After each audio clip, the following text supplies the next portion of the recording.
जो हमेशा डॉक्टर के पास जाते थे और अस्पतालों में घुमा करते थे, वो सब कभी भी नहीं गए। ऐसे यहाँ बहुत से अनेक उदाहरण। इतना ही नहीं, पर उन्होंने दूसरों को भी भला किया। इसका कारण यह है कि जो कुछ भी स्वास्थ्य के लिए, एक सहयोग के लिए आवश्यक है, वो करते रहे, और इस वजह से वो ठीक। आपस में मिलते रहो, आपस में सब, तुम डॉक्टर्स हो, सब पेशेंट्स, और डॉक्टर लोग आपस में फीस नहीं लेते, उस प्रकार तुम भी आपस में फीस नहीं लेते। आपस में ट्रीटमेंट करो, आपस में पूछ लो, और उसमें बुरा मानने कोई बात नहीं। किसी ने कहा कि आपका सहस्त्रार पकड़ा है तो बड़ी शर्म की बात है, सहस्त्रार पकड़ा तो बड़ी शर्म की बात हो गई, तो हमारे विरोध में बैठ जाएगी बात। दूसरे कहना भाई फौरन ठीक कर दो, पता नहीं कैसे आदमी के साथ मैं बैठ गया। किसी ऐसे आदमी के साथ कभी नहीं बैठना चाहिए जो सहयोग की बुराई करता है, सहस्त्रार फौरन पकड़ जाए।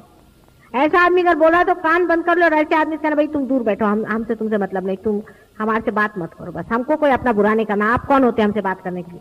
आप यहाँ माता जी के वजह से हमसे मिले हैं और अब आप चुप रहिए। ऐसे जो भी आदमी बात करते हैं उसे कहना बस बस करिए। आपका सहस्त्रार पकड़ेगा, फिर एक एक चक्र पकड़ेंगे, होगा थोड़े दिन में आगे माता जी मुझे कैंसर हो गया। एक दो को कैंसर भी हुआ हमारे, आप तो ठीक हो गए, लेकिन हुआ था।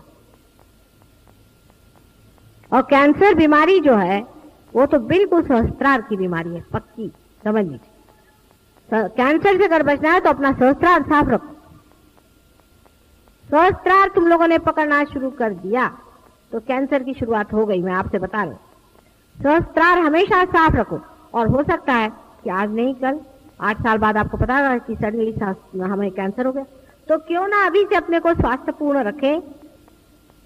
और इतना ही नहीं, सहयोग का कार्य करें, जिसके कारण हम परमात्मा के राज्य में बैठे हैं। और जब कल संसार में उन लोगों को चुना जाएगा जो परमात्मा के हैं, उनमें से आप एक श्रेष्ठतम लोग होंगे। क्यों ना ऐसा कार्य करें जिससे सब व्यर्थ का समय हम बर्बाद कर रहे हैं। इसके घर जाओ, रिश्तेदार के घर खाना खाओ, फलाने के घर घुसो, उसकी बुराई करो, छोड़ छाड़ करके, और अपने मार्ग को ठीक बनाए, और ऐसा जीवन बनाए कि संसार में उन लोगों का नाम हो। सबको ये सोचना चाहिए। कोई ये भी सोचे कि भाई अब मेरी उम्र ही क्या रह गई है, अब तो क्या कर सकता हूं, सो बात नहीं। आप मरेंगे ही नहीं, आप मरते हैं फिर आप पैदा होते हैं, फिर आप मरेंगे फिर पैदा होंगे, ये चक्कर चलते रहेंगे। तो क्यों ना उसको 1 साल के अंदर आप सभी चीज को खत्म कर सकते हैं, चाहे तो आप 1 हफ्ते में भी खत्म कर सकते। एक बार निश्चय मात्र करना है, एक क्षण, तो भी खत्म हो जाएगा। अपने जीवन को कुछ विशेष करना है, ये एक बार इतना ही निश्चय कर लेने से ही सहयोग का लाभ अत्यंत हो सकता है, ये आप जानते हैं। शरणागति होनी चाहिए, जरूरी नहीं कि मेरे पैर पे आए, पर शरणागति मन से होनी चाहिए। बहुत से लोग पैर पे आते हैं, शरणागति बिल्कुल नहीं होनी। शरणागति होनी चाहिए। अगर शरणागत रहें, अंदर से पूर्णतया शरणागत रहें, तो पूर्णतया आपके अंदर कुंडलिनी जो है सीधे आत्म तत्व पे टिकी रहेगी। जैसे कि एक दीप की लौ लगी रहती है, उस तरह एक भी उसमें फ्लिकरिंग नहीं होगा। लेकिन शरणागत रहें, शरणागत रहने में आनंद है, उसी में सुख की प्राप्ति है, उसी में परमात्मा की प्राप्ति है। एक बहुत अनुपम विशेष यूनिक चीज है सहयोग। इसको समझें और उसमें रत रहें। जितने आप उसे तादाद में पाएंगे, उतना ही आपका आत्म तत्व चमक सकता है। कोई चीज महत्वपूर्ण नहीं है सिवाय इसके कि आप स्वयं प्रकाश बने। और जिनको बेकार की बातें सूझती हैं, उनके लिए बेहतर है कि वो इस चीज को छोड़ दें, उनके पास नहीं है। अब आखिरी बात बताऊंगी, इसको बहुत समझ के और विचार पूर्वक करें। हमारे अंदर स्वयं ही दुष्ट प्रवृत्तियां हैं। हमारे ही अंदर स्वयं बहुत सी काली प्रवृत्तियां हैं जिसको नेगेटिविटी कहते हैं, वे जोर बांधती हैं। उसके कब्जे में आना अपने को शैतान बनाना है। आप चाहें तो शैतान बन सकते हैं और चाहें आप परमात्मा बन सकते हैं। शैतान अगर बनना है तो बात दूसरी, उसके लिए मैं गुरु नहीं हूं। भगवान बनना है तो उसके लिए मैं गुरु हूं। लेकिन शैतान से बचना चाहिए। पहली चीज है कि अमावस्या की रात या पूर्णिमा की रात, लेफ्ट और राइट साइड दोनों तरफ में आपको डेंजर्स होते हैं। 2 दिन विशेषकर अमावस्या की रात्रि को और पूर्णिमा की रात्रि को बहुत जल्दी सो जाना चाहिए। भजन करके, व्रत होके, ध्यान करके, चित्त सहस्त्रार में डाल के, बंधन डाल के सो जाना चाहिए। मतलब चित्त सहस्त्रार में जाते ही आप अचेतन में चले गए, वहां अपने को बंधन में डाल दिया, आप बच गए। 2 रात्रि को विशेष रूप से, और जिस दिन अमावस्या की रात्रि हो उस दिन विशेषकर अमावस्या के दिन आपको शिव जी को ध्यान करना चाहिए। शिव जी का ध्यान करके उनके हवाले अपने को करके सोना चाहिए या आत्म तक। और पूर्णिमा के दिन आपको श्री रामचंद्र जी का ध्यान करना चाहिए। उनके ऊपर अपनी नैया छोड़ के, रामचंद्र जी का मतलब है क्या? क्रिएटिविटी का। अपने जो क्रिएटिव पावर्स हैं उसको पूर्णतः समर्पित करके और आपको रहना चाहिए। इन 2 दिन अपने को विशेष रूप से बचाना चाहिए। हालांकि सप्तमी और नवमी 2 दिन विशेषकर आप पर आशीर्वाद हमारा रहता है। सप्तमी और नवमी के दिन उसका ख्याल रखना। सप्तमी और नवमी के दिन जरूर ऐसा कोई आयोजन करना जिसमें ध्यान आप अपना पूरा करें।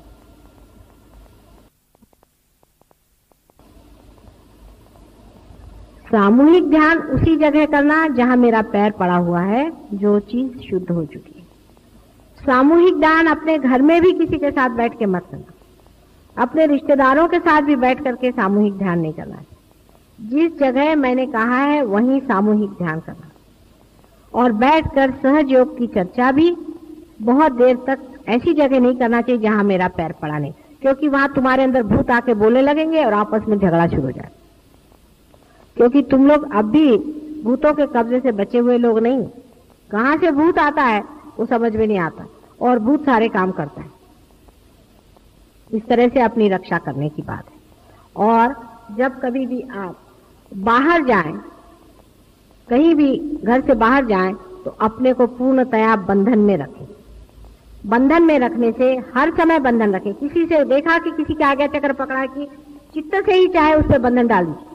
जिस आदमी का आज्ञा चक्र पकड़ा है उससे कभी भी आर्ग्यूमेंट करना नहीं चाहिए। देखो बेवकूफी की बात है, जिसका आज्ञा चक्र पकड़ा है तो क्या आप भूत से आर्ग्यूमेंट कर सकते हैं? जिसका भी आज्ञा चक्र पकड़ा है उससे कभी भी आप आर्ग्यूमेंट नहीं करिए, बिल्कुल नहीं। वो कहना हाँ ठीक ठीक ठीक ठीक आप ठीक है चलो। क्योंकि कोई पागल आदमी होता है ना, तो उसको ऐसे ही कहते हैं ना, हाँ भाई ठीक है तुम ठीक हो जाओगे, ठीक हो जाओगे। आर्ग्यूमेंट नहीं करना चाहिए। जिसका आज्ञा चक्र पकड़ा है, पहली चीज, जिसका विशुद्धि चक्र पकड़ा है उससे भी आर्ग्यूमेंट नहीं करना चाहिए। जिसका सहस्त्रार पकड़ा है उसके तो दरवाजे भी खड़ा नहीं होना चाहिए। उससे कोई मतलब ही नहीं होना चाहिए। आपको कहना अपना सहस्त्रार ठीक करो भाई, उसको कहने में कोई हर्ज नहीं कि तुम्हारा सहस्त्रार पकड़ा हुआ है। सहस्त्रार साफ रखना है। अगर किसी का सहस्त्रार पकड़ा लगे तो फौरन जाके कहना भाई मेरा सहस्त्रार तुम लोग उतार दो किसी तरह से।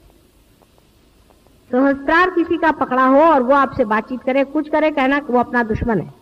उस आदमी से बिल्कुल उस वक्त बात नहीं करनी जब तक उसका सहस्त्रार पकड़ा है।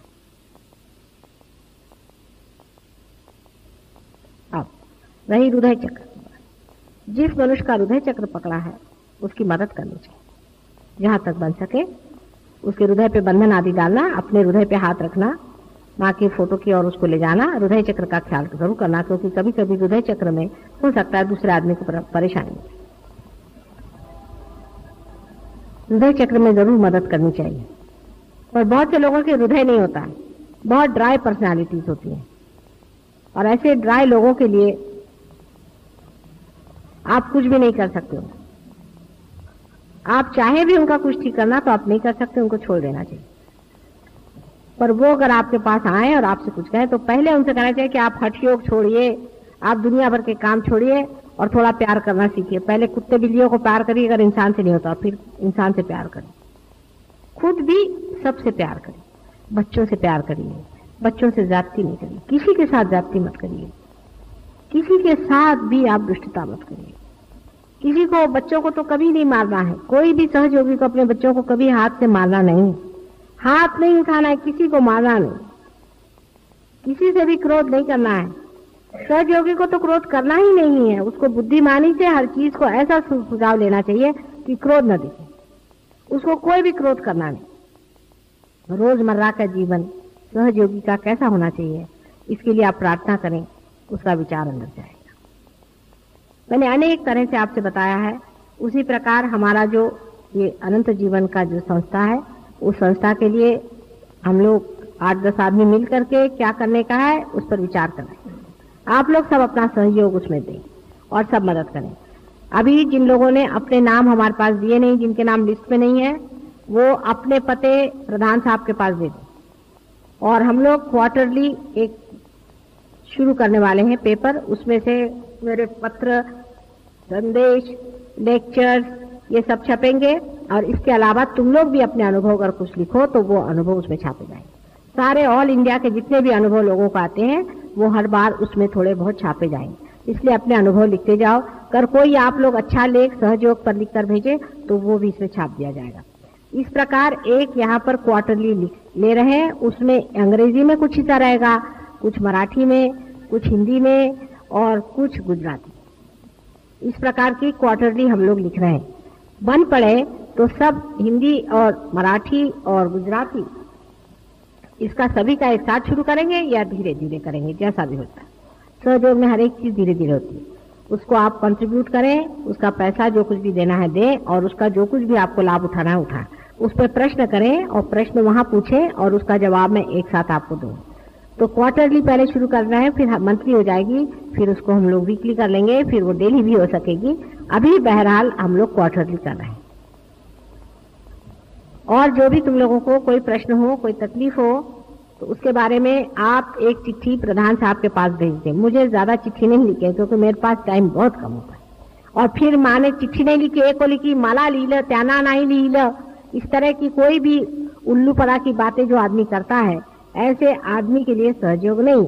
आपको पता होना चाहिए कि माँ सबको एक जैसा ही प्यार करती है, किसी कारण से नहीं लिखती है।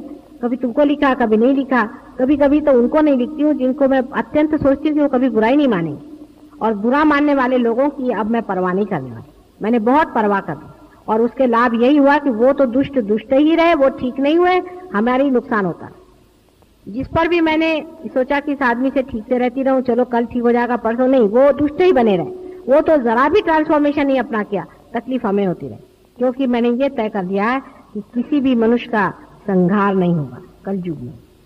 किसी भी मनुष्य को मैं कोई भी यातना नहीं दूंगी, उसको फुल फ्रीडम है, चाहे वो चाहे तो वो हेल में जाए, जहन्नम में जाए, और चाहे तो वो परमात्मा के पास जाए। पूर्ण फ्रीडम आपको मैंने दे रखी। जिसको चाहे वो आप नर्क में उतरे तो मैं कहूँ अच्छा भैया 2 कदम और जल्दी उतर जाओ, जिससे हमारा छुटकारा हो, वो भी व्यवस्था मैं कर लूंगी। अगर आपको नर्क में जाना है तो वो भी व्यवस्था हो सकती है, और आपको अगर परमात्मा के चरणों में उतरना है तो वो भी व्यवस्था हो सकती है। इसलिए ऐसे लोग जो मुझे परेशान करते हैं और तंग करते हैं और मुझे बहुत जिन्होंने सताया है, ऐसे सब लोगों से मेरा कहना है कि मैंने बहुत पेशेंटली सबसे डील किया। और अब अगर किसी ने मुझे सताया है और तकलीफ दी है तो उनको मैं साफ कह दूंगी कि अब आपका हमारा संबंध नहीं, आप यहाँ से चले जाइए। फिर वो 2-4 लात मारते हैं इधर उधर, निकलते वक्त में हर एक अपने गुण दिखाते रहते हैं, उनके सबके गुण दिखते हैं। लेकिन जो भी है आपको ये चाहिए कि आप अपना भला सोचें। वो अगर नर्क की ओर जा रहे हैं तो आप उनकी गाड़ी में बैठने की कोई जरूरत नहीं, होंगे आपसे मिले सहयोग में ही है, और छोड़िए उनको, अपना भला करें। किसी से भी वाद विवाद करने की जरूरत नहीं, जो जैसा है वैसा ही रहेगा। बहुत मुश्किल से बदलेंगे वो लोग, क्योंकि वो दुष्ट हैं। जो अच्छे आत्मे होते हैं वो गलती करते हैं लेकिन बहुत जल्दी बदल जाते हैं। जो बुरे आत्मे होते हैं उनका बदलना असंभव सी बात है, ये मैं समझ गई हूँ। मैंने बहुत कोशिशें की हैं, बहुत कुछ किया है, लेकिन जो जैसा है वैसा ही है, उसको आप बदल ही नहीं सकते, उसकी कभी अकल ही नहीं आने वाली। इसलिए ऐसे लोगों से भिड़ने की या बोलने की जरूरत नहीं। और इस वजह से मुझे आपसे विनती करना है कि आप लोग किसी भी प्रकार के ऐसे लोगों से कोई भी संबंध